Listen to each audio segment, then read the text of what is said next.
Trial ব্যালেন্সটার limitation মানে হলো মানে সীমাবদ্ধতা। ট্রায়াল ব্যালেন্সের সীমাবদ্ধতা বা লিমিটেশনটা কি? অনেক সময় কোশ্চেনে আসে, what are the limitation of A trial balance. আমরা এখানে বলেছি যে বোথ সাইড সমান হবে, সমস্ত ডেবিট গুলো আছে, ক্রেডিট গুলো আছে, এখানে আমরা কোনো ভুল দেখতেছি না, কিন্তু তারপরও এর অনেকগুলোই লিমিটেশন আছে। সেই লিমিটেশন গুলো কি আমরা বলার চেষ্টা করেছি। A trial balance does not prove that, একটা ট্রায়াল ব্যালেন্স প্রমাণ করে না যে all transactions have been recorded, যে সমস্ত ট্রানজাকশন গুলো রেকর্ড হয়েছে, সেটা প্রমাণ করে না। ধরুন এখানে স্যালারি আছে, এমনও হতে পারে যে আমার স্যালারি কিছু বাকি পড়ে গেছে, অথবা ধরুন এখানে রেন্ট এক্সপেন্সেস আছে, ধরুন কোনো একটা খরচ ভুলে আমি এখানে এন্ট্রি করি নাই, জার্নালই করি নাই, জার্নাল যেহেতু করি নাই কাজে আমার ট্রায়াল ব্যালেন্সে আসে নাই। Trial balance is a result of, is a summary of our transactions or hour journal. আমরা যেগুলো জার্নাল করি বা এন্ট্রি করি তার একটা সামারি হলো কিন্তু ট্রায়াল ব্যালেন্স, যোগ বিয়োগ করার পরে যে ফিগারটা, that is called trial balance. So যদি আমি যদি কখনো কোনো ট্রানজাকশন এন্ট্রি না করি, জার্নাল না করি, তাহলে কিন্তু আমার এই ট্রায়াল ব্যালেন্সে আসলো না, কিন্তু আমার দুই সাইড মিলে যাবে। সেটাই বলেছি যে অল, এটা প্রমাণ করে না যে all transactions have been recorded, সমস্ত ট্রানজাকশন গুলোই রেকর্ড করা হয়েছে, এটা প্রমাণ করে না। অথবা that the ledger is correct, আমরা বলতে পারবো না আমরা লেজার কাকে বলে, আমরা দেখে আসছি যে কতগুলো অ্যাকাউন্টকে একত্রে লেজার বলে। যেমন আমরা যদি এইগুলোর সমস্ত লেজার আমরা খুঁজি, তাহলে এগুলো সমস্ত লেজার অ্যাকাউন্ট গুলো পাবো জেনারেল লেজারে, এবং এই যে অ্যাকাউন্টস রিসিভেবল এর ডিটেলসটা পাবো আমি সাবসিডিয়ারিতে, এই যে অ্যাকাউন্টস পেয়াবল এর ডিটেলসটা পাবো আমি সাবসিডিয়ারিতে। সো দ্যাট আমরা যদি কোনো লেজার দেখি বা খুঁজি, সেখানে বলা আছে যে that the ledger is correct, লেজারটা যে কারেক্ট তা বলা যাবে না, কারণ আমার লেজারে যে ভুলটা হয়েছে সেই ভুলের এফেক্টটাই কিন্তু আমার ট্রায়াল ব্যালেন্সে এসেছে। কাজে ট্রায়াল ব্যালেন্স যদি ভুল হওয়ার পরেও মিলে যায়, তাহলে আমি বলতে পারবো না যে আমার লেজারটা অ্যাকুরেট আছে। Number 3, numerous errors may exist in a trial balance and it may be agree with errors. বলছে যে অনেক অসংখ্য ভুল থাকতে পারে, নিউমারাস মানে অসংখ্য, বহু, অনেক ভুল থাকতে পারে। May exist in a trial balance, একটা ট্রায়াল ব্যালেন্সের মধ্যে অসংখ্য ভুল থাকতে পারে, তারপরও it may be agree with errors, তারপরও দুটো সাইড এরা মিলে যেতে পারে, এগ্রি করতে পারে। কি রকমের? যদি সেই ভুলগুলো কি হতে পারে সেটা আমরা বলছি যে ট্রানজাকশন ইজ নট জার্নালাইজ, একটা ট্রানজাকশন জার্নালাইজই করা হয়নি, জার্নাল করা হয়নি, তাহলে মিলে যাবে। বলছি correct journal entry is not posted, ধরুন একটা আপনি জার্নাল করেছেন অথবা রেকর্ড করেছেন, বাট ইজ নট পোস্টেড, কিন্তু আপনি লেজারে পোস্টিং করেননি। দ্যাট মিনস লেজারে যদি আপনি পোস্টিং না করেন, তাহলে ওই লেজারের ডেবিট পাশও আসেনি, ক্রেডিট পাশও আসেনি। আপনি যদি এই ক্যাশের দিক তাকান, একটা এন্ট্রি আপনি করেছেন, বাট সেই এন্ট্রিটা আপনি লেজারে পোস্টিং দেননি ভুলে, তাহলে এই ব্যালেন্সটা এখানে 25,000-ই থেকে যাবে। যদি পোস্টিং দিতেন সেই ক্ষেত্রে হয়তো এটা 30,000 হয়ে যেত, বা ওই ফিগারটা 100টা বেড়ে যেত বা কমে যেত। কিন্তু এমনই একটা এন্ট্রি করেছেন বাট লেজারে পোস্টিং দেননি, তাহলে আপনার ট্রায়াল ব্যালেন্সটা মিলে যাবে, কারণ লেজারের আগের ফিগারটাই রয়ে গেছে। সেই জন্যই বলেছে যে correct journal entry is not posted, posting দেওয়া হয়নি, যদি পোস্টিং দেওয়া না হয় তাহলে মিলে যাবে। তারপর বলেছে journal entry is posted twice, একটা জার্নাল এন্ট্রি 2বার পোস্টিং দিয়েছেন। ধরুন এখানে আপনার সেলস আছে, সেলসটা 2বার পোস্টিং দিয়েছেন, তার মানে কি যদি 2বার পোস্টিং দিয়ে থাকেন তাহলে এখানে 20,000 আছে, হয়তো 5,000 টাকার একটা ফিগার 2বার পোস্টিং দিয়েছেন, দ্যাট মিনস এখানে 5,000 টাকা এক্সচেঞ্জ আছে, হবে একবার, সেখানে দিয়েছেন 2বার, কাজে এই 20,000 টাকার ভিতরে 5,000 টাকার এন্ট্রি একটা ওভার আছে, বেশি আছে। ঠিক তদ্রুপ যেহেতু আপনি সেলসে এন্ট্রি করেছেন ক্রেডিট, সো দ্যাট আপনি ক্যাশও হয়তো সেই ভুলটাই আছে, কারণ ধরুন আপনি ক্যাশে সেল হয়েছে, in that case cash account debit to sales account.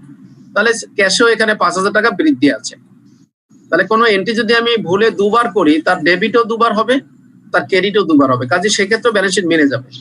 সেই কথাটা এখানে বলার চেষ্টা করেছি যে journal entry is posted twice, একটা জার্নাল এন্ট্রি দুইবারও পোস্টিং হতে পারে, তাহলেও আপনার ট্রায়াল ব্যালেন্স মিলে যাবে। তারপর বলছি যে incorrect accounts are used in journalising or posting. আপনি একটা জার্নাল যখন করেছেন বা যখন এন্ট্রি করেছেন, তখন আপনি ইনকারেক্ট অ্যাকাউন্ট অর্থাৎ ভুল অ্যাকাউন্টকে এন্ট্রি করেছেন। সে যদি আমি ট্রায়াল ব্যালেন্সে যাই, এখানে হওয়ার কথা ছিল cash account debit to sales. আপনি যদি ভুলে sales account debit to cash করেন, তাহলে কিন্তু ট্রায়াল ব্যালেন্স মিলে যাবে, কারণ সেলসে তখন ডেবিট পাশে ফিগারটা আসবে, ক্যাশের তখন কমে যাবে। সো দ্যাট আপনি ভুল এন্ট্রি করলেও সেটা ভুল সাইডে বা ভুল ডেবিট হোক বা ক্রেডিট হোক, যেটাই করেন না কেন, কিন্তু আপনার ট্রায়াল ব্যালেন্সটা মিলে যাবে। বেতন, স্যালারি, আপনি স্যালারি সবসময় ডেবিট হয়, আপনি ক্রেডিট করেছেন ভুলে। অথবা এমন হতে পারে যে হওয়ার কথা ছিল সেলস ক্রেডিট, কিন্তু আপনি সেলসকে ক্রেডিট না করে আপনি করেছেন, ধরুন আপনি অ্যাকাউন্টস পেয়েবল কে ক্রেডিট করেছেন, তাহলে অ্যাকাউন্টস পেয়েবল বেড়ে গেল, সেলসটা কমে গেল। অন্যদিকে আপনার ক্যাশটা সে বেড়ে গেল। সো দ্যাট দুই সাইডই আপনার মিলে যাবে সেই ক্ষেত্রে। এই জন্যই আমরা এখানে বলেছি যে incorrect accounts are used in journalising আর পোস্টিং। যদি একটা ইনকারেক্ট অ্যাকাউন্টস আপনি ইউজও করেন এবং সেটা আপনি সেইভাবে যদি রেকর্ড করেন এবং পোস্টিং দেন লেজারে, তাহলে আপনার ট্রায়াল ব্যালেন্সটা মিলে যাবে।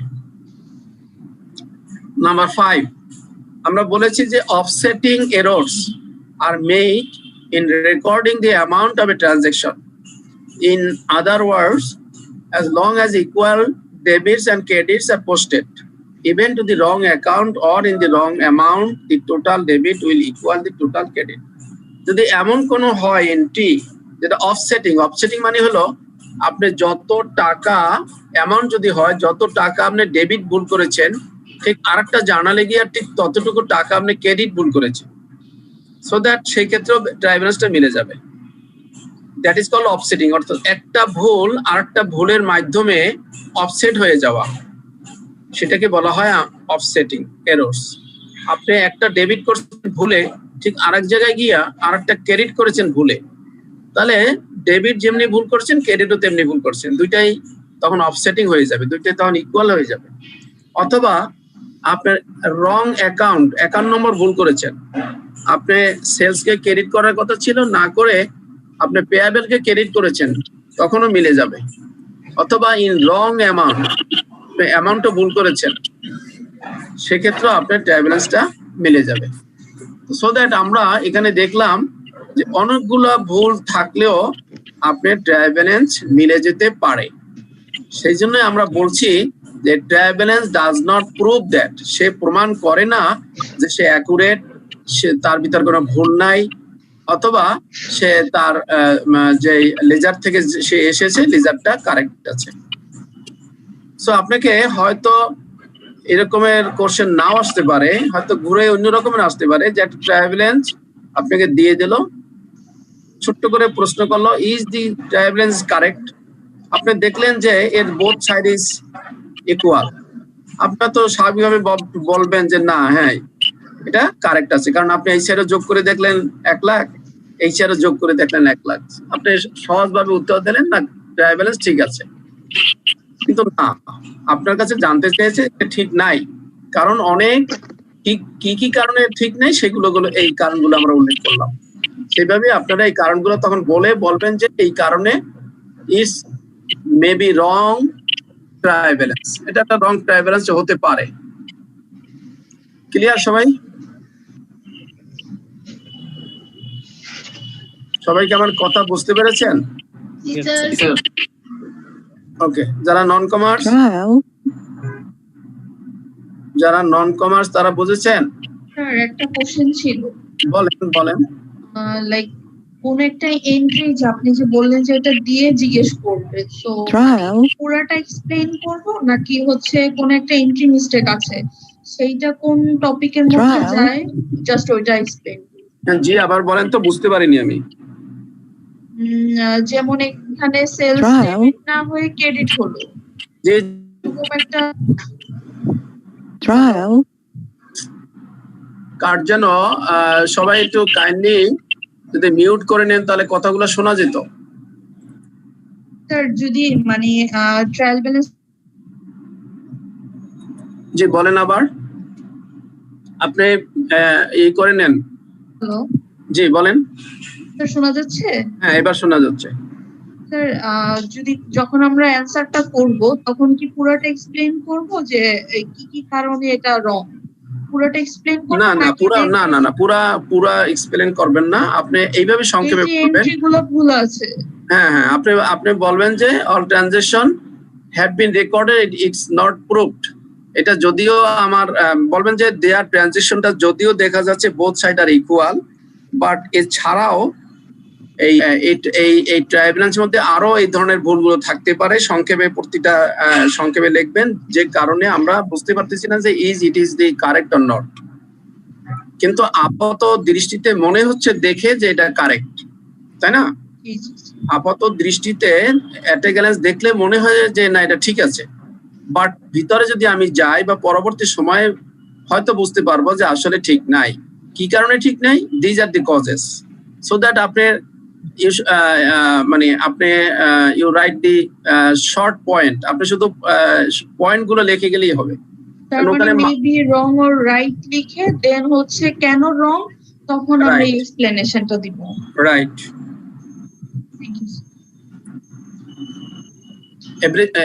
everyone clear? ওকে, আমরা নতুন কোশ্চেন ছিল। জি বলেন। স্যার যখন ট্রায়াল ব্যালেন্সের টেবিলটা দেওয়া হবে, টেবিলের মাঝখানে লাইক সেলস ক্রেডিট হবে অলওয়েজ, এটা আমি জানি। তো সেলস যদি ডেবিট দেয়, ইট সিমস এটা সমস্যা, মানে ভুল আছে। তো আমি কি ওটা মেনশন করে দেন এক্সপ্লেন করব নাকি আমি ওভারঅল এক্সপ্লেন করব? হ্যাঁ, আপনি যদি দেখেন যে সেলসটা ডেবিট পাশে দেবার পরেও আপনার আছে ট্রায়াল ব্যালেন্স মিলানো আছে, সে আমি এই 20,000 টাকা ধরেন আমি ডেবিট পাশে দিলাম, দেবার পরও যদি দেখেন যে এই ফিগারগুলো যোগ করলে 1 লাখ, এই ফিগারগুলো যোগ করলে 1 লাখ, তাহলে আপনি কনফার্ম হবেন যে এই সেলসটা হবে ক্রেডিট, ঠিকই আছে, বাট এর যে দ্যাট মিনস এই যে কার সাথে ডেবিট হয়েছিল সেটা আপনি এখান থেকে ধরতে পারতেছেন না, কারণ ওই সেম ফিগার আর কোথাও নাই। যদি এমন হয় যে সেলস এর সাথে ধরেন অ্যাকাউন্টস রিসিভেবল একটা মিল আমরা খুঁজে পাই, যদি দেখি যে সেলস 20,000 টাকা ডেবিট আর অ্যাকাউন্টস রিসিভেবল 20,000 টাকা ক্রেডিটে লেখা আছে, ইন দ্যাট কেস হয়তো আপনি বলতে পারেন যে এটা একটা ভুল। আপাত দৃষ্টিতে মনে হচ্ছে যে সেলসটা ক্রেডিট হবে, সেটা বসানো আছে ডেবিট পাশে, এবং অ্যাকাউন্টস রিসিভেবল ডেবিট হবে, সেটা বসানো আছে ক্রেডিট পাশে, যেহেতু both debit and credit amount are equal. কিন্তু যদি এমন হয় যে না আপনার এটা শুধুমাত্র একটা সেলসটাই এখানে ডেবিট পাশে দেয়া আছে, কিন্তু ওই সেম ফিগার আর খুঁজে পাচ্ছেন না ক্রেডিট, যেটা তার অল্টারনেটিভ, সেক্ষেত্রে আপনি বলবেন যে এখানে বোঝাই যাচ্ছে যদিও ট্রায়ালটা মিলানো আছে, কিন্তু আপাত দৃষ্টিতে দেখা যাচ্ছে যে সেলসটা ডেবিট পাশে বসানো আছে, কাজে ইটস এ রং ট্রায়াল, কারণ সেলস কখনোই ডেবিট হতে পারে না।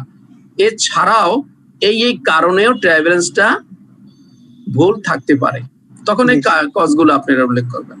জি স্যার, আমি বুঝতে পারছি। মানে স্যার যদি যেটা ভুল থাকে ওটার আগে মেনশন করে দেন কি কি কারণে আমার মানে ট্রায়াল ব্যালেন্স ভুল হওয়ার সম্ভাবনা থাকে ওগুলো এক্সপ্লেইন করব। আপনি একটা গ্যালেন্স একটু দেখে বেন যে অ্যাকচুয়ালি যেটা দেয়া আছে ওখানেই আপনাকে ভিতরেই কোনো কোশ্চেন অলরেডি তৈরি করে দেয়া আছে কিনা, আপনি যেমন বলেন সেলসটা ডেবিট পাশে দেয়া আছে, কাজে এরকম খুঁজে বের করবেন। যদি দেখেন যে না everything okay, in that case ওই আপনি শুধু ওই পয়েন্টগুলো বললেই হবে। আর যদি স্পেসিফিক কোনো আইটেম থাকে ওই আইটেমের উপর বলবেন, বলে তারপর ওই কারণগুলো বলবেন।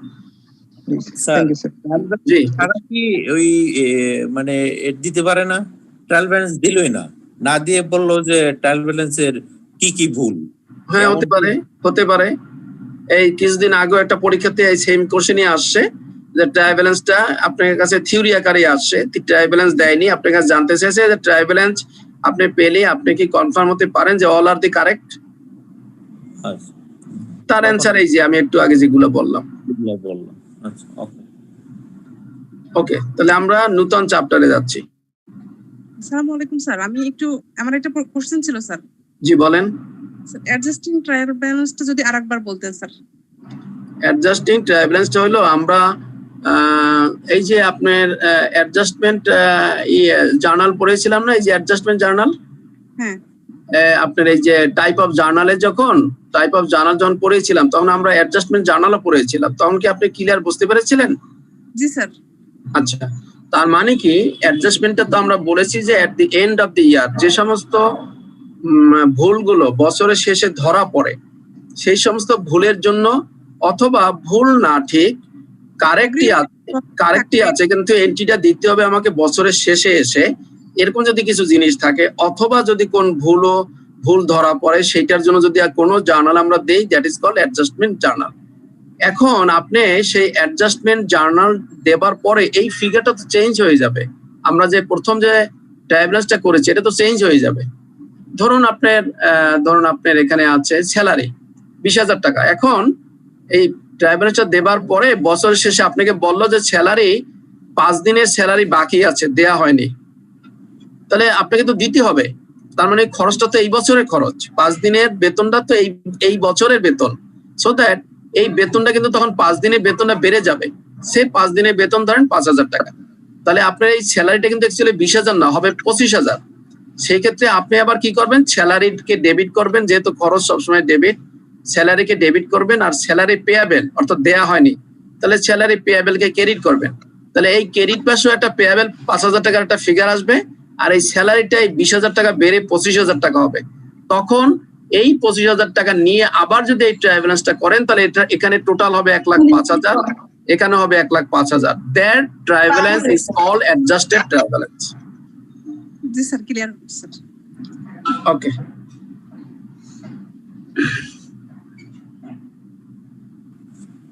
নাও we'll start session 5.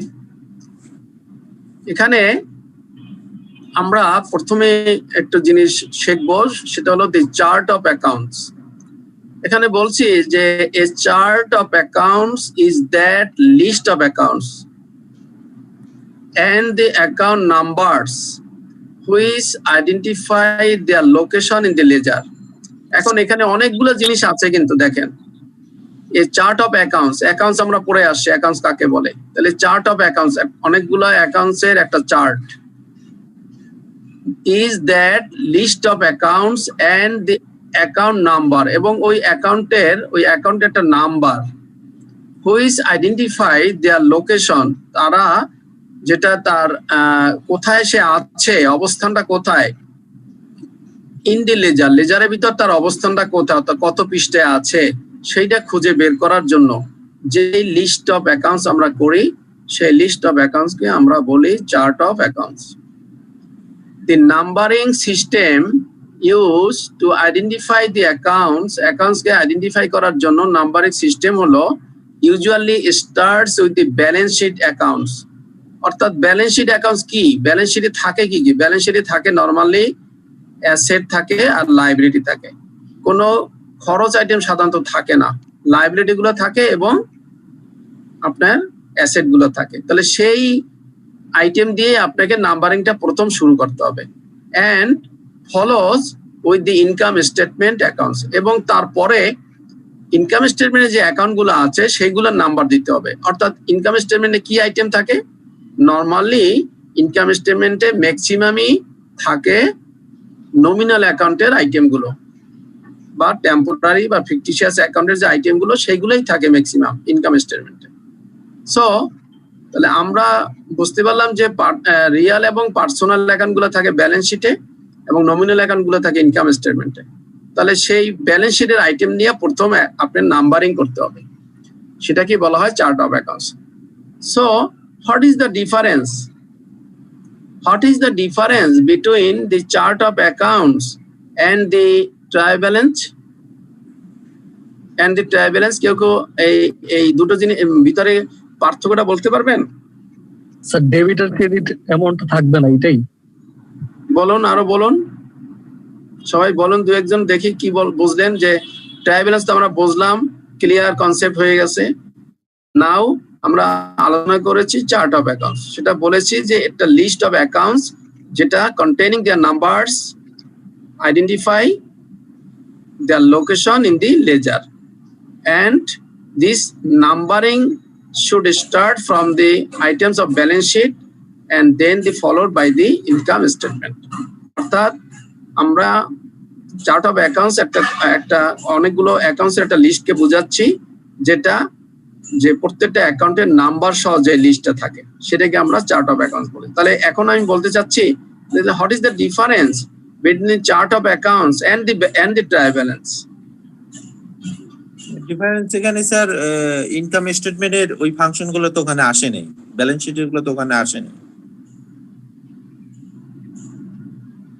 আর কেউ কিছু? চার্ট অফ অ্যাকাউন্টে হচ্ছে আমার মানে অ্যাকাউন্ট নেম গুলো থাকবে, আর হচ্ছে ট্রায়াল ব্যালেন্স আমার ট্রানজাকশনের যে ব্যালেন্স সেই ব্যালেন্স সহ থাকে। হ্যাঁ, অর্থাৎ মেইন ডিফারেন্সটা দেখেন সংজ্ঞার ভিতরেই আছে, আপনারা যদি খেয়াল করেন। এখানে আমরা যখন ট্রায়াল ব্যালেন্স বলেছি তখন বলেছি যে a trial balance is a list of accounts, এর মধ্যে কোনো পার্থক্য নয়। দেখেন a trial balance is a list of accounts. আবার চার্ট অফ অ্যাকাউন্টসও বলেছি যে a chart of accounts is that list of accounts, all are same, no difference. But এখানে বলেছি এন্ড দি অ্যাকাউন্ট নাম্বার, আর এখানে বলেছি and their balances. This the main difference. তো ট্রায়াল ব্যালেন্সে থাকে তাদের ব্যালেন্স, আর চার্ট অফ অ্যাকাউন্টসে থাকে তাদের খুঁজে বের করার জন্য একটা number. So that the difference is that দেখেন এইবার দেখেন this is a chart of accounts. এখানে দেখেন এখানেও কিন্তু অনেকগুলা অ্যাকাউন্টস আছে, কিন্তু এখানে কোনো অ্যামাউন্ট নাই। এই নাম্বার দিয়ে যদি আপনি কম্পিউটারে ক্লিক করেন তাহলে সেখানে গিয়ে আপনি ক্যাশ সম্পর্কে সমস্ত তথ্য আপনি খুঁজে পাবেন লেজারে। তাহলে দেখেন আমি এখানে কিভাবে করেছি, cash is a balance sheet item, একে 2 দিয়ে স্টার্ট করেছি।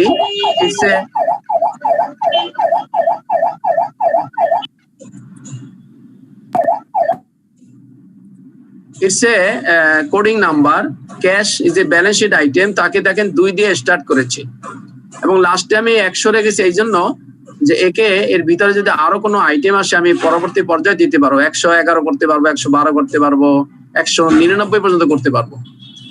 সেলস দেখেন, সেলস আমি বলেছি ওখানে বলেছি আমার যে ইনকাম স্টেটমেন্টের যে আইটেম গুলো সেগুলো পরবর্তী পর্যায়ে নাম্বারিং দিতে হবে, আর ব্যালেন্স শিটের আইটেম গুলোর আগে নাম্বার দিতে হবে নরমালি আর কি।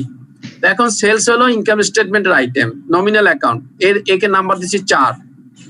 পারচেজ দেখেন নমিনাল অ্যাকাউন্ট, একে দিচ্ছি 5। Capital is a balance sheet item, দেখেন একে দিচ্ছি 3। অ্যাসেটের পরে আমি ক্যাপিটাল লায়াবিলিটি নিয়ে আসছি, 2 এর পরে আমি 3 নিয়ে আসছি। দেখেন অ্যাকাউন্টস রিসিভেবল এই যে ব্যালেন্স শিট আইটেম, এই যে দেখেন ক্যাশ অ্যাসেট 2 দিচ্ছি, অ্যাকাউন্টস রিসিভেবল অ্যাসেট 2 দিয়েছি, 2 দিয়ে স্টার্ট করেছি নাম্বারটা। এখন অ্যাকাউন্টস পেয়েবল এই যে লায়াবিলিটি, দেখেন ক্যাপিটাল লায়াবিলিটি 3 দিয়ে শুরু করেছি, অ্যাকাউন্টস পেয়েবল লায়াবিলিটি 3 দিয়ে শুরু করেছি, কিন্তু ক্যাপিটালের লাস্টে 300 রেখেছি আর এখানে লাস্টে 90 রেখেছি। অর্থাৎ এখানে অ্যাকাউন্টস পেয়েবল কে আমি আরো 9টা এখানে অ্যাড করতে পারবো, কোড নাম্বার 99 পর্যন্ত, 91, 92 এরকম করতে করতে। স্যালারি দেখেন ইটস এ নমিনাল অ্যাকাউন্ট, খরচ এটা দেখেন আমি 5 ঘরে করেছি, কারণ এই আগের পারচেজ কিন্তু 5 ঘরে দেখেছি, স্যালারি 5 ঘরে করেছি। Inventory it's a balance sheet item, এই যে 2 ঘরে রেখেছি। রেন্ট এক্সপেন্সেস খরচ এই যে 5 ঘরে রেখেছি। Interest income is A credit item of nominal account, 4 ঘরে রেখেছি। সো দ্যাট এখানে অনেকগুলো অ্যাকাউন্ট আছে, এই অ্যাকাউন্ট গুলো যদি আপনি এই নাম্বারে যদি গিয়ে ক্লিক করেন, আপনি যখনই চার্ট অফ অ্যাকাউন্টসে যখন আপনি ফলো করবেন তাহলে অবশ্যই আপনাকে কম্পিউটারাইজড আপনার অ্যাকাউন্টস বুঝতেই হবে, তা নাহলে আপনি চার্ট অফ অ্যাকাউন্টস ফলো করতে পারবেন না। তো আপনি যদি কম্পিউটারে ক্যাশ লেখার দরকার নেই, আপনি যদি এই নাম্বারটা এই কোডটা যদি আপনি ক্লিক করেন ওখানে ক্যাশের ডিটেইলস তথ্য আপনার চলে আসবে। This is called chart of accounts. এবং এখানে দেখেন আমরা উপরে ট্রায়াল ব্যালেন্সে লিখেছিলাম ট্রায়াল ব্যালেন্স, এখানে লিখেছি চার্ট অফ অ্যাকাউন্টস। ওখানে লিখেছি যে কোম্পানির নাম, এখানে কোম্পানির নাম, ওখানে লিখেছি এজ এট, কিন্তু এখানে কিন্তু এজ এট দরকার নাই, এটা কিন্তু আমার কোম্পানির সারা বছরের জন্য, কাজে it is not the age at, এটা কোম্পানির সারা বছরের জন্য এটা ইউজ হবে। So that The main difference is chart of accounts and the trial balance is the trial balance is a list of accounts containing their amount, either it may be debit or credit, and the chart of accounts is a list of also a list of accounts, but not the amount containing with their code number. This is the main difference. Clear, সবাই? Sir এই sir আরেকবার একটু যদি বলতেন sir. Sir এটা কিন্তু প্রায় পরীক্ষাতে আসে, 3 মার্ক 4 মার্ক বা 5 মার্কেরও প্রায় আসে, কিন্তু কোনো খাতায় 1 লাইন 2 লাইনের বেশি দেখি না, প্লাস কেউ লিখতেও পারে না। সো ডিফারেন্সটা কিন্তু খুব বেশি একটা কিছু, যদি আপনি ক্লিয়ার বুঝেন। জি আরেকবার বলবো? আচ্ছা বলেন। আমরা বলেছি আমরা যদি দুইটা দিক তাকাই তাহলে আমি না বললে আপনি বুঝতে পারবেন। এখানে দেখেন ট্রায়াল ব্যালেন্সটা বলেছি অ্যাজ এট একটা নির্দিষ্ট দিনে ট্রায়াল ব্যালেন্সটা, আর উপরে আছে ট্রায়াল ব্যালেন্স, নিচে বলছে একটা নির্দিষ্ট দিনে, এবং সেখানে যে ডেবিটের কিছু ফিগার আছে, ক্রেডিটের কিছু ফিগার আছে। বাট ট্রায়াল ব্যালেন্সে দেখেন কোনো নির্দিষ্ট দিনের না, তার মানে কি এটা কোম্পানির সারা জীবনের জন্য, এবং এখানে কিন্তু অ্যামাউন্ট নাই, শুধু একটা কোড নম্বর আছে, because your system is computerised. In that case আপনি যদি এই কোডটা যদি টাইপ করেন, সেই কোডে গেলে আপনি সমস্ত ক্যাশের তথ্য পাবেন। আর ট্রায়াল ব্যালেন্স তো এই ধরনের কোনো কোড নাই, শুধু অ্যামাউন্ট আছে। কাজে আপনাকে নিজের থেকে জানতে হবে যে ক্যাশে ব্যালেন্সটা আছে, এখানে ব্যালেন্স ফিগারটা আছে, কিন্তু এখানে তো আর ব্যালেন্স ফিগার থাকে না। এখানে হলো এই ক্যাশ আইটেমটা কোথায় লেজারে আপনি খুঁজে পাবেন তার ঠিকানা মানে কোড নম্বর। এবং আমরা বলেছি যে ট্রায়াল ব্যালেন্স যখন আপনি নিজে একটা প্রস্তুত করবেন তখন ফলো করবেন যে ব্যালেন্স শিট আইটেম গুলোকে আগে নাম্বারিং করবেন, তারপর আপনি ইনকাম স্টেটমেন্টের আইটেম গুলোকে নাম্বারিং করবেন। এবং যখন আপনি ব্যালেন্স শিট আইটেম আগে নাম্বারিং করবেন, সেই ক্ষেত্রে অ্যাসেট গুলোকে আগে আনবেন, লাইবিলিটি গুলোকে পরে আনবেন। ঠিক ইনকাম স্টেটমেন্টেও যখন আপনি নাম্বারিং করবেন, ইন দ্যাট কেস আপনি ডেবিট পাশে যে আইটেম গুলো থাকবে বা খরচ গুলো থাকবে সেইগুলো আপনি আগে পরে নাম্বার দেবেন, এবং আপনার ইনকাম যেগুলো থাকবে সেগুলোকে আগে নাম্বারিং করবেন। তো these are the procedure, and these are the difference between the chart of accounts and the trial balance. There is a balance of each accounts. Here no balance of each account. Here is the number or code number of an accounts. To trace the accounts in the ledger, লেজারে তার জায়গা খুঁজে বের করার জন্য একটা use করা হয়। এবার ক্লিয়ার হয়েছেন? আরেকটা ছিল, ক্যাশের জন্য কি এই কোড নাম্বারটা ফিক্সড? না, এটা তো আপনাদের বোঝানোর জন্য আমি করেছি, মানে এই মাত্র আমি করেছি আপনাদেরকে বোঝানোর জন্য, ডিফারেন্সটা বোঝানোর জন্য। ইট ইজ নট ফিক্সড, এটা আপনি আপনার মতন করে নেবেন। আমি এখানে 9টা করেছি, 9টা কি বলে এটাকে ডিজিট ইউজ করেছি। আপনি ইচ্ছে করলে 10টা ইউজ করতে পারেন। আপনার যদি কোম্পানি বড় হয়, সেক্ষেত্রে যদি আপনার অনেকগুলা কোড চলে আসে, সেক্ষেত্রে আপনি এখানে 10টা কোডও ইউজ করতে পারেন, 10 ডিজিটের। আমরা এখানে 9 ডিজিট ইউজ করেছি। মানে স্যার কোডটা আমি নিজের মতো করে নিতে পারবো, ক্যাশের জন্য আমার স্পেসিফিক ভাবে কোনো কোড দরকার নাই? না, এখানে কোনো কিছুই স্পেসিফিক, এটা জাস্ট আপনাকে বোঝানোর জন্য, যে ক্রোনোলজিক্যালটাকে বোঝানোর জন্য। এই দেখেন ক্যাশ অ্যাসেট আমি 2 দিয়ে স্টার্ট করেছি, আর 1 দিয়ে স্টার্ট করে নিয়ে ওটা আমি রিজার্ভ রেখেছি, যদি ভবিষ্যতে আমার অন্য কিছু প্রয়োজন হয় সেই জন্য আমি ওটা রিজার্ভ রেখেছি। এটা জাস্ট আপনাকে বোঝানোর জন্য যে আমি ব্যালেন্স শিট আইটেম দেখেন, এই যে 2 দিয়া অ্যাসেট শুরু করছি আর 3 দিয়া লাইব্রেরি শুরু করছি। দেখেন আপনি ইনকাম স্টেটমেন্টের এই যে সেলস হলো 4, পারচেজ হলো 5, তার মানে 4 ডিজিট দিয়ে আমি সেলস তাকে কোডিং করেছি, এবং 5 ডিজিট দিয়ে আমি ডেবিট আইটেম গুলোকে কোডিং করেছি। এবং এখানে দেখেন 600 লিখেছি, এর অর্থ হলো 601 থেকে 699 পর্যন্ত আইটেম আমি পারচেজের ভিতরে নিয়ে আসতে পারবো। আমি যদি মনে করি যে না আমার আরো 200 আইটেম বেশি হবে, সেক্ষেত্রে কিন্তু এখানে আপনার এই 600 না হয়ে এখানে আমি 1000-এ নিয়ে যাব তখন। So that it's 100% depend on your organisation, on your business criteria, on your number of transaction, আপনি কি রকম ট্রানজেকশন হয় তার উপরে ডিপেন্ড করে আপনি কোডগুলো করবেন। কিন্তু স্যার এই লাস্টের দিকের কোডগুলো ওই একাধিক থাকতে পারার জন্য এই এরকম করে 600 500 100, কিন্তু প্রথমে যদি আমি 1 2 3 এই সিরিয়ালকে মানে সিকোয়েন্সি মেইনটেনেন্স করি তাতে সমস্যাটা কি হবে স্যার? সমস্যাটা হলো পরবর্তীতে পর্যায়ে যদি আপনার বিজনেস স্প্যান করে, আপনার যদি আইটেম বেড়ে যায়, সেক্ষেত্রে তো আপনি আর ওই কোডিং এর ভিতরে আনতে পারবেন না। প্রভিশন রাখতে হয়, নরমালি 100 আইটেমের একটা প্রভিশন সবসময় রাখতে হয়, যাতে আপনি লাস্টে তো রাখলেমই স্যার। হ্যাঁ না, লাস্টে রাখলাম ঠিক আছে। এখন আমি তো আমার ধরেন 5 লক্ষ আইটেম আছে টোটাল, আমি ধরে নিলাম এখানে কত দেখেন 20 লাখ আইটেম আছে না? জি। এখানে আমি 20 লাখ আইটেম এই চার্ট অফ অ্যাকাউন্টসে 20 লাখ আইটেম পর্যন্ত আমি জেনারেট করতে পারবো। সেজন্য আমি 20 লাখ আইটেম আমার আছে বিধায় আমি এখানে আপনার 3 4 5 6 7 9টা কোড ইউজ করেছি, অর্থাৎ 20 লাখ আইটেম পর্যন্ত আমি এখানে এন্ট্রি করতে পারবো, নিয়ে আসতে পারবো আমার বড় বিজনেস। সেজন্য আপনি ইচ্ছা করলে এটা যদি আপনার বিজনেস ছোট হয়, আপনি শুধু 100 দিয়েও শুরু করতে পারেন, 1 দিয়েও শুরু করতে পারেন, কোনো সমস্যা নাই। আমি তো বললামই যে আপনি যদি আইটেম কম হয়, আপনার বিজনেস যদি স্মল হয়, ট্রানজাকশন যদি 2 4 5 10টা হয়, আপনি 1 দিয়ে শুরু করেন, কিছু আসবে যাবে না। কিন্তু আমার ট্রানজাকশন লক্ষ লক্ষ ট্রানজাকশন, সেই জন্য ভবিষ্যতে আরো লক্ষ লক্ষ আসতে পারে, সেই জন্য আমি প্রভিশন রেখে দিয়েছি। স্যার আমরা কি কোনো সিম্বল ব্যবহার করতে পারবো? যেরকম কি রকমের? স্যার যদি স্টার বা হচ্ছে হ্যাশ, এমন যে অ্যাসেট গুলোকে হচ্ছে স্টার দ্বারা চিহ্নিত করলাম এবং ইনকাম বা নমিনাল অ্যাকাউন্টকে হচ্ছে হ্যাশ দ্বারা, তাতে আমরা হচ্ছে সফটওয়্যারে যখন সার্চ দিব সহজে খুঁজে পাবো। নরমালি এরকম আমি দেখি নাই কোথাও।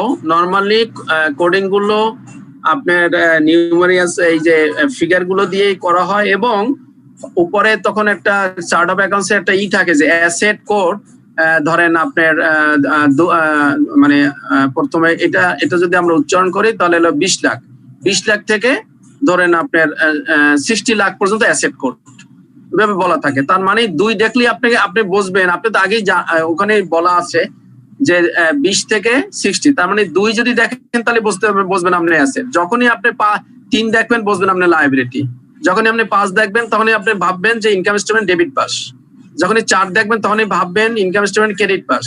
এগুলো নাম্বার দেখে বোঝা যায়। আর এটা তো খুব বেশি একটা কঠিন না, 4টা নাম্বার। এইখানে যদি আপনি দেখেন 4টা নাম্বার, 2 3 4 5, মাত্র 4টা নাম্বার, তাই না? এতগুলো আইটেম কিন্তু নাম্বার আপনার 4টা, 2 3 4 5। এটা আমি ইচ্ছে করে বানিয়েছি আপনাকে বোঝার জন্য। এরকম যে হবে এরকম কথা না, আপনি শুধুমাত্র 100 দিয়েও শুরু করতে পারেন। Okay sir. মূল কথা হলো ডিফারেন্সটা হলো যে এটা হলো কোড আর ওইটা হলো অ্যামাউন্ট লেখা, প্রত্যেকটা ব্যালেন্স, প্রত্যেকটা অ্যাকাউন্টের ব্যালেন্স। আর এটা কোনো অ্যাকাউন্টের ব্যালেন্স না, ওই অ্যাকাউন্টের কোড নম্বর। কি জন্য আমরা জি বলেন স্যার। একটা প্রশ্ন ছিল স্যার, বলেন। আমরা যে এই অ্যাকাউন্টসটাকে কোডে কনভার্ট করতেছি এবং কনভার্টের প্রথম যে নিউমেরিক ওয়ার্ডটা আমরা 1 2 3 4 এ কনভার্ট করতেছি, এটা কিসের বেসিসে করতেছি? মানে কোনো বেসিস আছে কিনা, না এমনিতেই করতেছি? এমনিতে আমার যেরকম মনে হয়েছে আমি সেরকম লিখেছি। আমি যতটুকু জানি স্যার যে আয় ব্যয় দায় সম্পদ 4টা জিনিস ব্যালেন্স। তো আমরা যদি এরকম করি যে আয় ব্যয় দায় সম্পদ, আয় 1 ব্যয় 2 দায় 3 সম্পদ 4, এইভাবে যদি আমরা একটা কোডিং করি, দেন কিন্তু আমরা ওই অ্যাকাউন্টস হেডটা দেখলেই বুঝবো যে আসলে এই অ্যাকাউন্টস হেডটা কি, আয় না ব্যয় না দায় না সম্পদ। না, আপনাকে তো আগেই বলেছি যে প্রথমে আপনি এই যে ব্যালেন্স শিট নরমালি বলেছি, এই যে দেখেন, এই যে ইউজুয়ালি, এই যে দেখেন, the numbering system used to identify the accounts usually starts with the balance sheet item. এখন নরমালি 99 জন ইউজ করে chart of accounts balance sheet দিয়ে। এখন আপনি যদি একা ইনকাম স্টেটমেন্ট দিয়ে শুরু করেন করতে পারেন, আপত্তি নাই, কিন্তু যখন আপনি অন্য আরেকজনের সাথে কম্পেয়ার করতে যাবেন তখন দেখবেন যে আপনারটাই শুধু ডিফারেন্স আর সবাইগুলাই কাছাকাছি মিল আছে। কিন্তু আপনি ওইভাবে ডিফারেন্স করলে যে হবে না তা না, আপনি যে কোনো নাম্বারিং করতে পারবেন। ওকে স্যার, বুঝছি স্যার। কিন্তু আমরা নরমালি ব্যালেন্স শিট দিয়ে শুরু করি। ক্লিয়ার? ক্লিয়ার। এবং ব্যালেন্স শিটের ভিতরে আমরা অ্যাসেটটা আগে নেই নরমালি, কারণ অ্যাসেটের পরিমাণটা একটু বেশি থাকে, সেই জন্য আমরা অ্যাসেটের আইটেমও বেশি থাকে আর লাইবিলিটি আইটেম কম থাকে, এই জন্য সাধারণত আমরা অ্যাসেট দিয়ে শুরু করি, তারপরে লাইবিলিটি যাই, এরপরে আমরা ইনকাম স্টেটমেন্টে গিয়া ইনকাম দিয়েও শুরু করতে পারেন, আপনি এক্সপেন্সেস দিয়েও শুরু করতে পারেন, এখানে কোনো বাধ্যবাধকতা নাই। তবে যেহেতু এক্সপেন্সেস আইটেম বেশি, আপনি এক্সপেন্স দিয়ে শুরু করতে পারেন। is 100% depend on your organizational structure, on your number of transactions, volume of transactions, এগুলোর উপরে নির্ভর করে আপনার চার্ট অফ অ্যাকাউন্টসটা কত ডিজিটের হবে। Okay sir. ওকে, নাও আমরা এখন নরমালি কিন্তু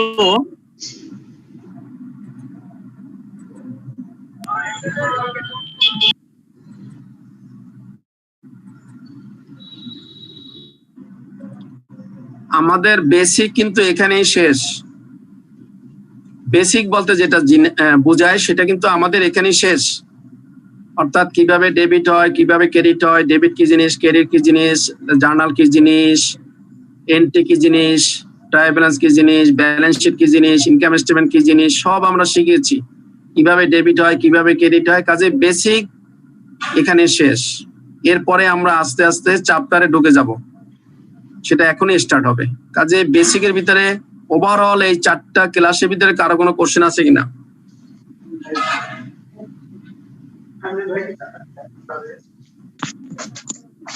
স্যার জি বলেন। স্যার আমি তো প্রথম ক্লাস মিস করেছিলাম, প্রথম 1-2টা স্যার মিস করেছি। আমি স্যার লাস্ট ক্লাসটা করেছি আর আপনার এই আজকে ক্লাসটা করতেছি। এই ক্ষেত্রে স্যার আমি ব্যাক রিকভারি কিভাবে দিব স্যার? এটা আপনি আমার ওই যে লিস্ট অফ টপিকস আছে যেটা মেইন করেছে আইসিএম থেকে, ওইটা দেখে দেখে যেটা যেটা বোঝেন না সেটা যারা ক্লাস করেছে তাদের সাথে শেয়ার করেন। কারণ 4 দিনের ধরেন আপনার 6 ঘন্টার ক্লাস, তো আপনাকে আমি 5 মিনিট বা 10 মিনিট বোঝাতে পারবো। আপনি একটা গাইডলাইন দিলে হবে স্যার, তারপর যদি কোনো প্রবলেম থাকে আপনার ক্লাস এন্ডে হয়তো 1-2 মিনিট আমি সময় নিয়ে দেবো জিজ্ঞেস করতে। জি ওইটা ওই যারা ক্লাস করেছে ওদের সাথে যোগাযোগ করে আপনি জিনিসগুলো একটু দেখে নিয়েন। আপনি কি নন কমার্স? না স্যার কমার্স। তাহলে আপনার জন্য ইজি হবে, কোনো ব্যাপার না, আপনার জন্য একটু ইজি হবে। এবং ওই যারা ক্লাস করেছে ওদের সাথে আলোচনা করলে আপনি ফ্রি হয়ে যাবেন। অনেক গ্যাপের স্টার্ট করেছি তো এই কারণে স্যার। কোনো সমস্যা নেই, কোনো সমস্যা। Thank you sir. Okay, now আমরা এই এখন থেকে চ্যাপ্টারে ঢুকে গেলাম। প্রথমেই হলো মেজারিং নেট ইনকাম। কিভাবে আমরা নেট ইনকামটা মেজার করি, এখানে একটু ছোট্ট শুধু একটু ধারণা দিয়ে যাব। পরবর্তী পর্যায়ে আমরা এর আরো বড় চ্যাপ্টার আছে ইনকাম স্টেটমেন্ট বলে, আমরা সেখানে গিয়ে অঙ্ক করব এবং সেটা শিখবো। জাস্ট একটু প্রাইমারি ধারণা দিচ্ছি এখানে। সেটা হলো net income is a result from the matching of expenses with revenue. তার মানে নেট ইনকাম যদি আপনাকে বলে, একটা কোশ্চেন আসছে যে নেট ইনকামটা কোন কনসেপ্ট, তাহলে এখানে কিন্তু বলে দিয়েছে, বলতে পারেন কি কোন কনসেপ্ট?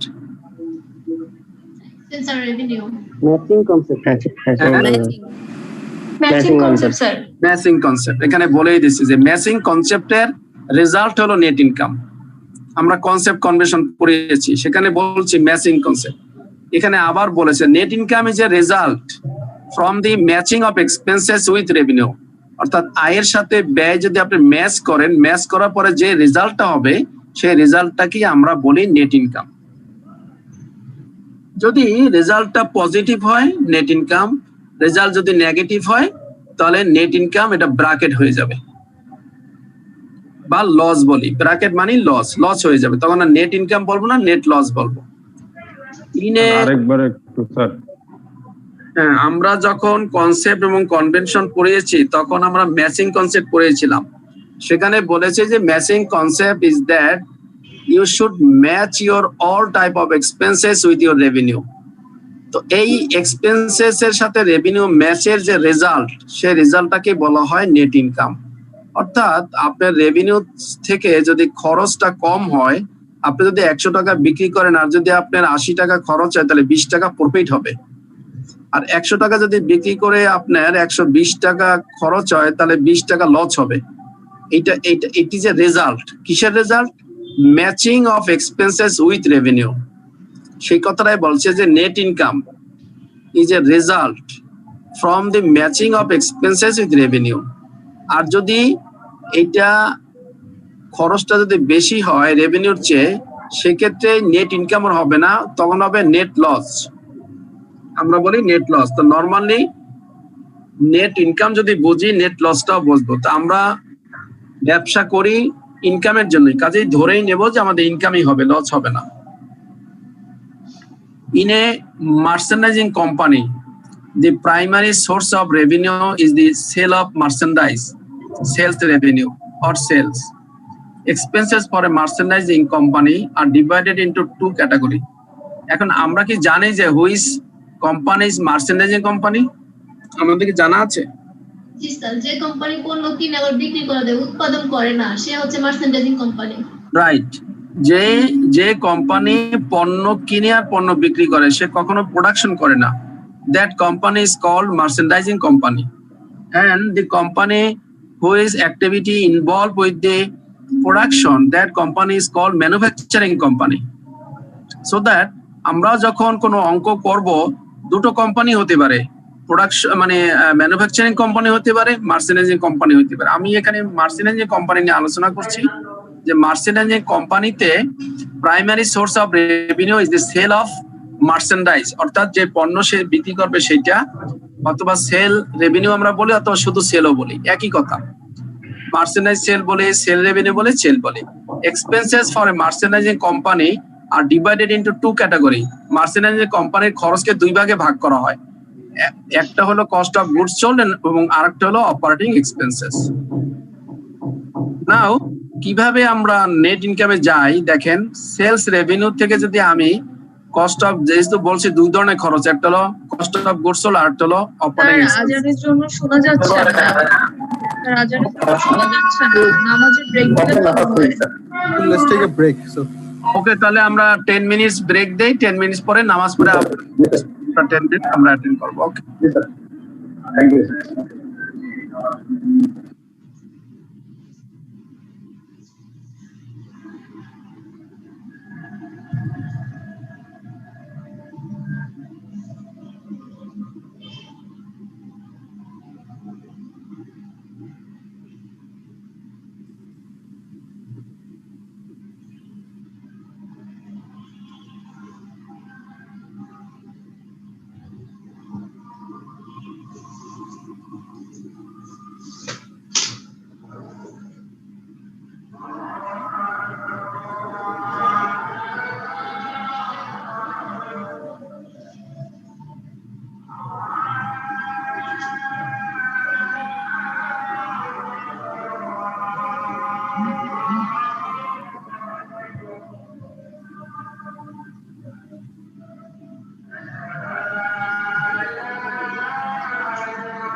করসপন্ডেন্টে কেউ আছেন? করসপন্ডেন্ট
নামাজ কি শেষ হয়েছে সবার?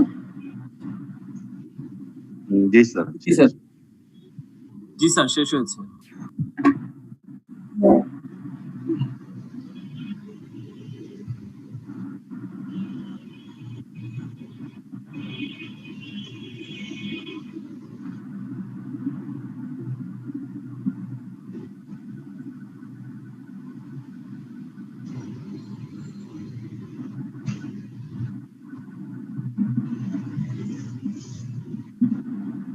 তাহলে শুরু করি নাকি? জি স্যার। ওকে, এখানে আমরা সংক্ষেপে একটু বলতে চেয়েছিলাম যে যখন আমরা কখনো কোনো ইনকামের বের করব আর কি, সেক্ষেত্রে আমরা দেখবো যে যদি মার্চেন্ডাইজিং কোম্পানি হয় এখানে দু ধরনের খরচ আমরা সবসময় বিবেচনা করি। একটা হলো কস্ট অফ গুডস সোল্ড, আর একটা হলো অপারেটিং এক্সপেন্সেস। সেটি আমরা এখানে দেখানোর চেষ্টা করেছি যে সেলস রেভিনিউতে যদি আমি cost of goods sold minus করি, যেই ফিগারটা পাবো সেটাকে আমরা সবসময় বলি গ্রস প্রফিট, এবং গ্রস প্রফিট থেকে যদি আমি অপারেটিং এক্সপেন্সেস মাইনাস করি যেটা আমি পাবো সেটাকে বলা হয় net income. That means sales থেকে নেট ইনকাম যদি বের করতে হয় তাহলে মূল কথা হলো যে আমরা কস্ট অফ গুডস সোল্ড এবং অপারেটিং এক্সপেন্সেস দুই ধরনের খরচ যদি আমি মাইনাস করি তাহলে আমি নেট ইনকাম পেয়ে যাব।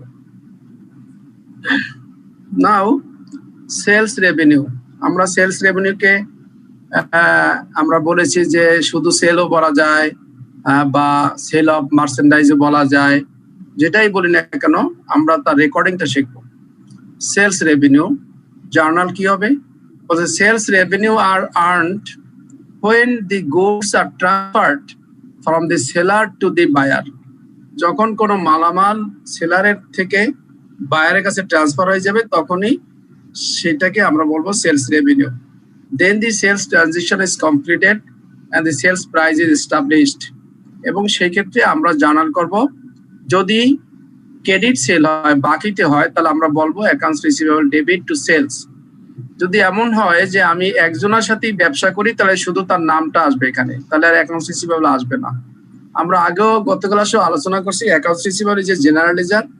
আর যদি দেখি যে না আমার পার্টি কম আছে, ইন দ্যাট কেস আমি শুধুমাত্র ওই যার সাথে ব্যবসা তার নামটা লিখলেও হয়। এখানে আমরা যেহেতু ধরে নিলাম যে আমাদের অনেকগুলো পার্টি আছে, সেজন্য আমরা কমন লেজার ইউজ করলাম, that is called accounts receivable. এবং সেলসকে আমরা ক্রেডিট করলাম। এখানে ন্যারেশনটা আমি লিখি নাই, ন্যারেশন লিখতে হবে to record the sales on credit, অর্থাৎ বাকিতে বিক্রিটাকে আমি রেকর্ড করেছি, to record the sales on credit. Now যদি ক্যাশে হয় সেক্ষেত্রে আমরা লিখবো ক্যাশ ডেবিট আর সেলসকে ক্রেডিট করব। এখানেও to record the cash sales, আর এখানে হলো to record the credit sales or to record the sales on credit. দু ধরনের বিক্রি হতে পারে, নগদে হতে পারে, বাকিতে হতে পারে। এটা হলো আমার সেলস রেভিনিউর আপনার রেকর্ডিং জার্নাল, এবং আমার এইটার এফেক্ট চলে যাবে আমার ব্যালেন্স শিটে, আমার income statement. Now sales return and allowance. Sales return কি জিনিস সেটা আমাকে পরিষ্কার বুঝতে হবে, এবং সেলস অ্যালাউন্স কি জিনিস আমাকে পরিষ্কার বুঝতে হবে।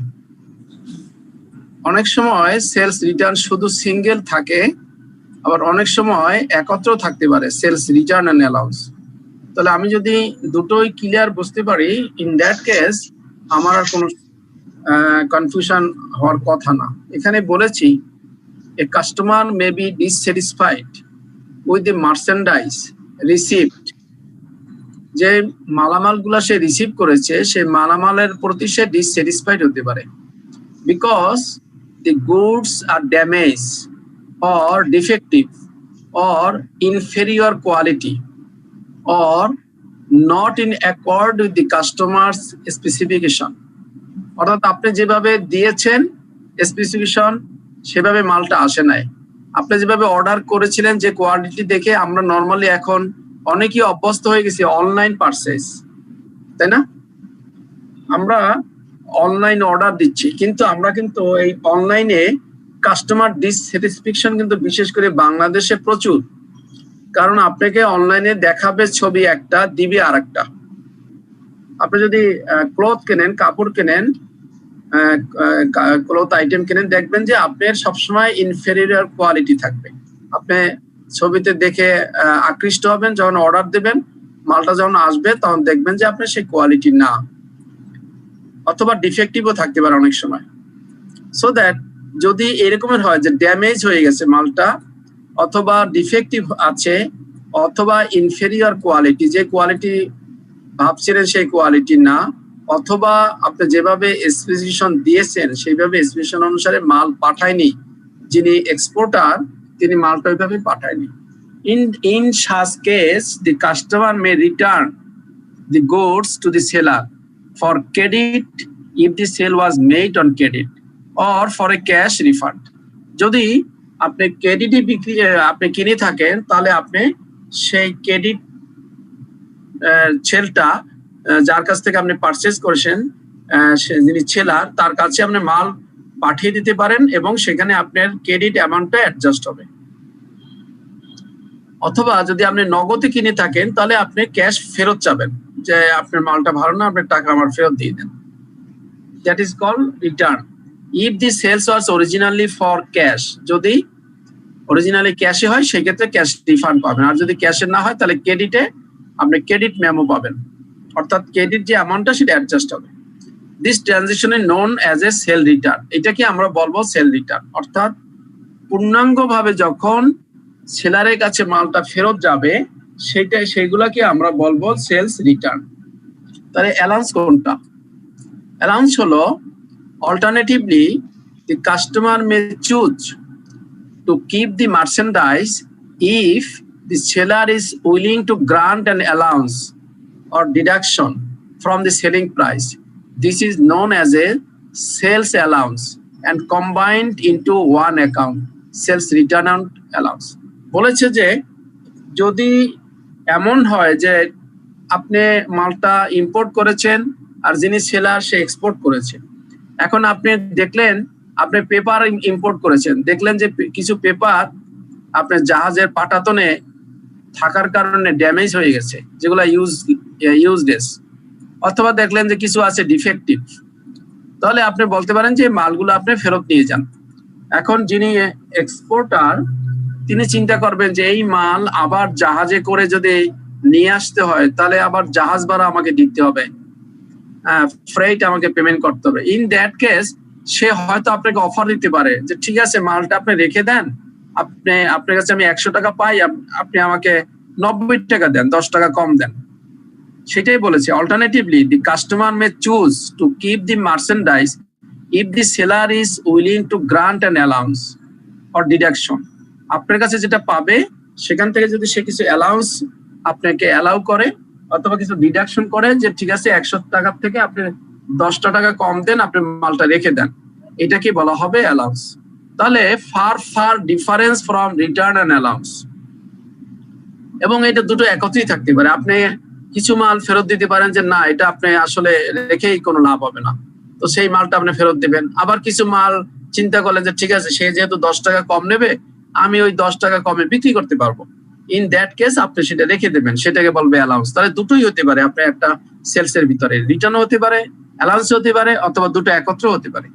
সেজন্য আমরা সাধারণত ট্রায়াল ব্যালেন্সে মাঝে মধ্যে দেখবো যে সেলস রিটার্ন অ্যান্ড অ্যালাউন্স। তাহলে সেল যদি ক্রেডিট হয়, সেল সবসময় ক্রেডিট হয়, তাহলে সেল যদি ক্রেডিট হয় তাহলে সেলস রিটার্নটা সবসময় হবে ডেবিট, কারণ সেলসটাকে কমিয়ে ফেলতে হবে। সেই জন্যই সেলস রিটার্ন যদি থাকে ডেবিট, অ্যালাউন্স থাকলো ডেবিট, অথবা একত্রে থাকলো ডেবিট হবে। টু অ্যাকাউন্টস রিসিভেবল, অর্থাৎ যার কাছে টাকা পেতেন সেই তার কাছে টাকাটা কমে যাবে, অ্যাকাউন্টস রিসিভেবলটা কমে যাবে। এটার ন্যারেশনটা কি হবে? To record allowance for damage goods, অথবা return for allowance and return for damage goods, অর্থাৎ ড্যামেজ গুডস কিছু রিটার্ন হয়েছে, কিছু অ্যালাউন্স দিয়েছে, সেটা রেকর্ড করার জন্য। তাহলে সবসময় মনে রাখবেন যে sales return and allowance always debit, এবং যার এগেনস্টে হবে, যদি বাকিতে হয় তাহলে অ্যাকাউন্টস রিসিভেবল, যদি নগদে হয় তাহলে ক্যাশ, আপনাকে ক্যাশ ফেরত দিতে হবে।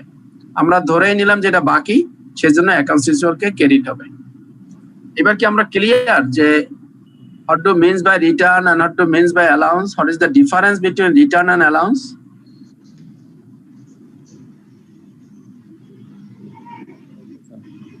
কোনো কোশ্চেন আছে কারণ? স্যার কস্ট অফ গুডস কাকে বলেন? কস্ট অফ গুডস তো আমি এখনো পড়েই নাই, আপনি আগেই কোশ্চেন করলেন কেন? যেটুকু পড়েছি এর ভিতরে কোশ্চেন করেন। স্যার এখানে কি কস্টের কোনো কথা আসতো না স্যার? কষ্টের কথাই তো আসছে। সেল যেটা করেছেন, সেল করলে আমরা একটু আগে দেখেছি যে সেল ক্রেডিট হয়। স্যার আমি এটা বলতে চাচ্ছিলাম যখন রিটার্ন হবে তখন কি স্যার সেলস রিটার্নের জাবেদার সঙ্গে আমাদের কি কোনো স্যার কস্টের জাবেদা দিতে হবে কিনা হবে না? কস্ট মানে কি ধরনের কস্ট? স্যার একটা পণ্য আমি বিক্রি করলাম 1000 টাকা, পণ্যটা ফেরত আসলো স্যার 500 টাকা, 1000 টাকায় ফেরত আসলো, কিন্তু স্যার তার কস্ট প্রাইস ছিল 800 টাকা। তো আমি যখন কিনবো বিক্রি করছিলাম জাবেদা দিব cash debit, sales credit, cost of goods sold debit, merchandise inventory credit. Sir বিক্রি করার সময় কস্ট থাকলে দুটো জাবেদা হয়, তাই না স্যার? আমরা এই পর্যন্ত যেতে আরো 4টা ক্লাস লাগবে। সরি স্যার তাহলে হ্যাঁ, এই পর্যন্ত আপনি যে পর্যন্ত গিয়েছেন এই পর্যন্ত আমি এখনো বুঝে উঠতে পারিনি, আমার আরো 4টা ক্লাস লাগবে। কাজেই আমরা সিম্পল এখন পর্যন্ত যেটুকু বুঝিয়েছি সেটা হলো যে বিক্রি যদি করে ক্রেডিট হবে, যদি ফেরত আসে সেটা এই ফেরত নামে ডেবিট হবে, শুধু এতটুকু শিখবো। আর আপনি যেটা বলেছেন সেটা আমরা শিখতে চান না, আরো 6টা ক্লাস প্রয়োজন হবে আর কি। ঠিক আছে, আমরা তার জানানো করব এবং সেটা আমরা দেখবো যে কিভাবে জানানো করতে হয়। জি বলেন স্যার। ওই অ্যালাউন্সটা আরেকবার একটু যদি বলতে। একটু অ্যালাউন্সটা হলো আমরা এখানে বলেছি, রিটার্নটা বুঝেছেন? জি স্যার, রিটার্ন বুঝতে পারছি স্যার। রিটার্ন একই জিনিস, যে কারণে রিটার্ন হবে সেই কারণে আপনি রিটার্ন আরেকবার ভাবেন যে ওইটা আপনি রিটার্ন দিতে চেয়েছিলেন, কিন্তু যিনি বিক্রি করছেন সে বলছে যে ভাই রিটার্ন দিও না, তুমি কিছু টাকা আমাকে কম দাও। তোমার কাছে তো 100 টাকা পাই, তুমি 10টা টাকা কম দাও। এই যে 10 টাকা আপনাকে অ্যালাউ করলো কম দেওয়ার জন্য, সেই 10টা টাকাকেই বলা হয় অ্যালাউন্স। তাহলে স্যার অ্যালাউন্স এবং ডিসকাউন্ট এক বিষয় না? জি না। Okay sir. Far difference. তাহলে যদি অ্যালাউন্স যদি হয় তাহলে সেলস রিটার্ন হবে আমার 90 টাকা, অ্যালাউন্স হবে আমার 10 টাকা, আর অ্যাকাউন্ট রিসিভেবল হবে 100 টাকা। না, সেলস রিটার্ন 90 টাকা হবে কেন? আপনি কি সব মালই ফেরত দিবেন? না, আপনি তো সব মাল ফেরত দেবেন না। আপনি তো 10 টাকার মাল ফেরত দিতে চেয়েছিলেন, কিন্তু উনি ওই 10 টাকা আপনাকে কম দিতে বলেছে, সেজন্য 10 টাকা হবে সেলস অ্যালাউন্স ডেবিট, আর আপনার কাছে আপনি পেতেন সেটা হবে ক্রেডিট, কমে যাবে। যখন আমরা বিক্রি করেছি দেখেন, অ্যাকাউন্টস রিসিভেবলকে ডেবিট করেছি, সেলস কে ক্রেডিট করেছি। ধরেন আমি বিক্রি করেছি, তাহলে অ্যাকাউন্টস রিসিভেবল ডেবিট করেছি, সেলস ক্রেডিট করেছি। যখন সে ফেরত দিবে অথবা সে ফেরত দিবে না কিন্তু কিছু টাকা কম দিবে, যতটুকু কম দেবে ততটুকু জার্নাল করব। তাহলে সে এই অ্যাকাউন্টস রিসিভেবল ডেবিট আছে, ক্রেডিট হয়ে যাবে, কমে যাবে। সেলসটা ক্রেডিট আছে, সেলসটা ডেবিট হয়ে যাবে। এখানে তাই করেছি। যদি রিটার্ন হয় সেলস রিটার্ন, যদি অ্যালাউন্স হয় সেলস অ্যালাউন্স। জি, বিপরীতটা হবে সেলস রাইট। অ্যাকুরেটলি বিপরীত হবে না, কারণ এখানে আমরা সেলস কে ক্রেডিট করেছি। আমরা এখানে ঠিক সেলস নামে এন্ট্রি করি না, এখানে করছি সেলস রিটার্ন নামে, আলাদা একটা অ্যাকাউন্ট করে নিছি। আর পুরো টাকা এখানে আসবে না। এখানে যদি হয় 100 টাকা, ধরুন 100 টাকা, এখানে যদি হয় 100 টাকা বা 1000 টাকা, এখানে ধরুন আপনি ফেরত দিল মাত্র 200 টাকা, ধরুন 200 টাকার মাল ফেরত দিল, অথবা আপনি 200 টাকা তাকে অ্যালাউ করলেন। So that sales return or allowance হবে 200 টাকা। 800 টাকা আমরা পাবো। হ্যাঁ, 800 টাকা এখন আমি ওর কাছে পাবো।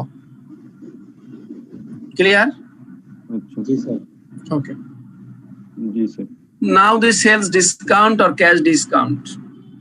আমরা অনেক সময় সেলস ডিসকাউন্ট নামেও বলি, অনেক সময় ক্যাশ ডিসকাউন্ট নামে বলি, অনেক সময় শুধু ডিসকাউন্টও বলি। তাহলে জিনিসটা কি সেটা আমরা ভিতরে যে কোনো জিনিসই আমরা যদি ডিটেলসটা পড়ি তখন আমরা বুঝতে পারবো যে অ্যাকচুয়ালি কি ধরনের ডিসকাউন্ট এটা। কারণ ডিসকাউন্ট সম্পর্কে যেহেতু আমি নলেজ নেব, কাজে তখন আমি ডিসকাউন্ট বুঝতে পারবো। সে যাই বলুক, সে সেলস ডিসকাউন্ট বললো আমি বুঝতে পারবো, ক্যাশ ডিসকাউন্ট বললেও বুঝতে পারবো, শুধু ডিসকাউন্ট বললো তখন আমি বুঝতে পারবো। তাহলে জিনিসটা কি? জিনিসটা হলো সেলস অবলিক ক্যাশ, যাই হোক না কেন, discount may be offered to encourage promote payment. Promote payment অর্থ কি? অর্থাৎ পরিশোধ ত্বরান্বিত করা। প্রম্পট মানে ত্বরান্বিত করা, পেমেন্ট মানে পরিশোধ, দ্রুত পরিশোধ করার জন্য যদি আপনাকে কোনো ডিসকাউন্ট দেওয়া হয়, সেটাকে আমরা বলবো sales discount or cash discount or শুধু discount. The term used to apply only to payments made in cash at the time of sale. বিক্রির সময় যদি আপনাকে বলে, একটা নির্দিষ্ট শর্ত দিয়া বলে যে এই সময়ের ভিতরে যদি তুমি ক্যাশটা দিতে পারো তাহলে তুমি এত % ডিসকাউন্ট পাবা, অথবা এত % তুমি কম টাকা পেমেন্ট করবা, সেটাকে বলা হয় ক্যাশ ডিসকাউন্ট, সেলস ডিসকাউন্ট, শুধু discount. At the time of sale, it will not be known whether the payment will be made in time. যখন বিক্রি করতেছেন তখন কিন্তু আপনি জানেন না যে যথা সময় পেমেন্টটা হবে কিনা। So that this discount is uncertain, হতেও পারে না হতে পারে, তাই না? কারণ আপনি তো জানেন না যে সে টাইমলি পরিশোধ করবে কিনা। আপনি বলছেন টাইমলি পরিশোধ করে ডিসকাউন্ট দেবেন, কিন্তু সে কি টাইমলি পরিশোধ করবে কিনা এটা তো at the time of sales আপনি বুঝতে পারতেছেন না। সো দ্যাট যে জিনিসটা আপনি কনফার্ম না, বুঝতে পারতেছেন না, সেই জিনিসটা তো আপনি জার্নাল করতে পারবেন না। তো বলেছে but the transaction still needs to be entered in the ledger account. Thus, at the time of sale, no account is taken of the cash discount. সুতরাং বিক্রির সময় কোনো আপনার অ্যাকাউন্টকে আপনার করতে পারবেন না, ডিসকাউন্টকে আপনি অ্যাকাউন্ট করতে পারবেন না যতক্ষণ পর্যন্ত সে পরিশোধ করতে না পারবে ইন টাইম। আমরা এখানে কিছু উদাহরণ দিয়েছি যে ক্রেডিট টার্মস বলেছে, বিক্রির সময় বলেছে 2/10 মানে হলো 10 দিনের ভিতরে যদি তুমি পরিশোধ করতে পারো তাহলে তুমি 2% ডিসকাউন্ট পাবা, এবং n/10 তুমি যদি 10 দিনের মধ্যে না পারো দিতে তাহলে তোমাকে সম্পূর্ণ টাকা 30 দিনের মধ্যে দিতে হবে। n মানে নেট পেমেন্ট, 30 দিনের ভিতর দিতে হবে কম্পালসারি। আর যদি 10 দিনের ভিতরে দাও সেক্ষেত্রে শতকরা 2 টাকা তুমি ডিসকাউন্ট পাবা বা কম দিবা। 1/10 EOM এর অর্থ হলো end of month. End of month হলো এখন বর্তমানে চলতেছে সেপ্টেম্বর মাস। আমি যদি সেপ্টেম্বরের আজকে যদি বিক্রি করি তাহলে অক্টোবরের 10 তারিখের মধ্যে যদি কেউ পরিশোধ করে তাহলে সে 1% ডিসকাউন্ট পাবে। তাহলে সবসময় প্রথম ফিগারটা হবে ডিসকাউন্টের পার্সেন্টেজ, আর পরেরটা হলো ডেজ। যদি EOM হয় তার মানে হলো এন্ড অফ মান্থ, মানে পরবর্তী মাসের 10 তারিখের মধ্যে, তাহলে সে 1% ডিসকাউন্ট পাবে। সেটা এখানে বলেছে যে 1% discount is available if the invoice is paid with the first 10 days of the next month. পরবর্তী মাসের 10 দিনের ভিতরে যদি পরিশোধ করে তাহলে সে 1% ডিসকাউন্ট পাবে। আর এখানে এম বলতে কি বুঝিয়েছিলেন? M30 মানে নেট, N30 মানে 30 দিনের মধ্যে পরিশোধ করলে নেট টাকা পরিশোধ করতে হবে, যে মূল্যটা ধরে দিয়েছে সেই মূল্যই দিতে হবে। জি, আপনি যদি ডিসকাউন্ট নিতে চান তাহলে আপনি 10 দিনের মধ্যে পরিশোধ করবেন, আর যদি ডিসকাউন্ট নিতে না চান তাহলে আপনাকে 30 দিনের মধ্যে পরিশোধ করতে হবে। এন্ড অফ মান্থের এই জায়গাটাতে একটা জিনিস একটু জানতে চাচ্ছিলাম। আমি আগের মাসের যে কোনো তারিখেই কিনি না কেন, পরবর্তী মাসের 10 তারিখে আমাকে পেমেন্ট করতে হবে, বিষয়টা তো এটা? জি, 10 তারিখের মধ্যে। ওকে, 10 তারিখে দিলেও তো চলবে স্যার নাকি? 10 তারিখ না, 10 তারিখ দিলেও চলবে। জি, কিন্তু ইট ইজ নট দি ফিক্সড, এটা আপনাদের বোঝানোর জন্য করেছে। এটা 10 না হইয়া 15 তো হতে পারে, এটা 10 না হইয়া 20 হতে পারে। সো দ্যাট যে কোনো দিনই থাকুক না, পরেরটা ভাববো দিন, আর প্রথমটা তো এই 2 না হইয়া 5 হতে পারে। সো দ্যাট তিনটা ছেলে ঢুকলো এট এ টাইম, তিনটা ছেলে। একটা হলো আমাদের এলডির আগের ব্লু ইয়া পড়া, ওটা মনে হয় শাহিন, আর তার পিছনে আর দুইটা। এই তিনটা ছেলেকে কয়দিন লাগবে সরাইতে? সো দ্যাট এই প্রথম যে সংখ্যাটা সেটা হবে ডিসকাউন্ট, আর শেষের সংখ্যাটা হবে ডে, সেটা যাই থাকুক না কেন। তো আমরা একজনে কোশ্চেন করছিলেন যে ডিসকাউন্ট আর অ্যালাউন্স তাহলে আলাদা জিনিস কিনা। এখন কি আপনি বুঝতে পেরেছেন যে অ্যালাউন্স কি জিনিস আর ডিসকাউন্ট কি জিনিস? জি স্যার, বুঝতে পেরেছি স্যার। ওকে, নাও তাহলে এখানে জার্নালটা কি হবে? যখন সে পেমেন্ট করবে তখন ক্যাশ অ্যাকাউন্ট হবে ডেবিট, আর যতটুকু সে কম দেবে ডিসকাউন্ট পাবে, এই যে 5%, ততটুকু হবে সেলস ডিসকাউন্ট আর ক্যাশ ডিসকাউন্ট আর শুধু ডিসকাউন্ট, আর ক্রেডিট হবে তার কাছে টাকা পেতাম সেটা ক্রেডিট হয়ে যাবে to accounts receivable. To record collection within 2/10 in 30 discount period, অর্থাৎ এই পিরিয়ডের ভিতরেই আমি কালেকশন করেছি, তার রেকর্ড করার জন্য এটা করেছি। ক্লিয়ার সবাই? সবসময় তো আমরা জানতাম স্যার ক্যাশ হচ্ছে ক্রেডিট, এখন তো ডেবিট হয়ে গেল স্যার। কবে জানছেন যে ক্যাশ ক্রেডিট? আমি তো কখনো ভুলেও বলি না যে ক্যাশ ক্রেডিট। ভুল হয়ে গেছে স্যার। ডিসকাউন্ট কি স্যার ক্রেডিট হবে? হ্যাঁ, ডেবিট। ডিসকাউন্ট ডেবিট হবে। ডেবিট হবে, ডেবিট। ক্রেডিট হবে কেন? স্যার লেখা নাই তো, যেন মনে বোঝা। ডেবিট হবে। ঠিক আছে, এখানে আমরা একটা ফিগার নেই 5000, এখানে আমরা ফিগার নেই 4500, এখানে আচ্ছা 2% কত আসে? 1000। ওকে, তাহলে 4000 আর এখানে 1000। এবার ক্লিয়ার হয়েছেন? স্যার একটা কোশ্চেন ছিল। জি বলেন। স্যার একটু ব্যাকে যাবেন না স্যার, এখানেই থাকেন স্যার। স্যার এখানে 2 স্যার 2%, আর এর নেট হচ্ছে 30 দিনের মধ্যে দিলে একদম ফুলটা পেমেন্ট করতে হবে। হ্যাঁ, এখানে কোনো ডিসকাউন্ট নাই, এখানে কোনো ডিসকাউন্ট নাই, কিন্তু আপনাকে পেমেন্ট দিতে হবে 30 দিনের মধ্যে। স্যার আর লাস্ট ওয়ান হচ্ছে স্যার মান্থের শেষের 10 দিনের মধ্যে যদি আমি পেমেন্ট করি তাহলে 1%। না না না, মান্থের শেষের না, মান্থের প্রথম। আমি যেই মাসে বিক্রি করবো এন্ড অফ মান্থ, আমি এটা হলো সংক্ষেপে বলে ইওএম, আমি যেই মাসে বিক্রি করব তার পরবর্তী মাসের প্রথম 10 দিন। এখানে লেখা আছে দেখেন, 1% discount is available if the invoice is paid with the first 10 days of the next month. Sir এখন যদি আমি বিক্রি করলাম হচ্ছে লাইক জানুয়ারির 1 তারিখে বিক্রি করলাম, জি, তাহলে আমার এটা পরে হচ্ছে কি ফেব্রুয়ারির প্রথম দিন, জানুয়ারির প্রথম 10 দিন, ফেব্রুয়ারির প্রথম 10 দিন, ফেব্রুয়ারির প্রথম 10 দিন কি বলা হয় 10 days of the next month. Sir sir তাহলে তো স্যার যে কিনছে মানে যে বায়ার তার তো বেশি লাভ, মানে যে আমি 30 দিনের মধ্যে না দিয়ে আমি 1%ও পেলাম প্লাস হচ্ছে আমি একটা লং টাইম পেলাম। না না না, এগুলো তো একত্রে, এটা তো আলাদা একটা কন্ডিশন, এটা একটা কন্ডিশন, এটা আরেকটা condition, it is another condition, it is another condition. আমি শুধু কন্ডিশন গুলো বুঝাচ্ছি যে কি কি অঙ্কের ভিতর থাকতে পারে। যদি এরকম থাকে 1/10 ইওএম, তাহলে আপনাকে বুঝতে হবে যে পেমেন্ট হবে যেই মাসে বিক্রি হবে তার পরবর্তী মাসের 10 তারিখের মধ্যে। এগুলো বোঝানোর অর্থ হলো এগুলো অঙ্কের ভিতরে থাকবে। তা আপনি যদি এগুলো না বোঝেন তাহলে তো অঙ্ক করতে পারবেন না। এগুলো একসাথে থাকবে না, তাই না স্যার?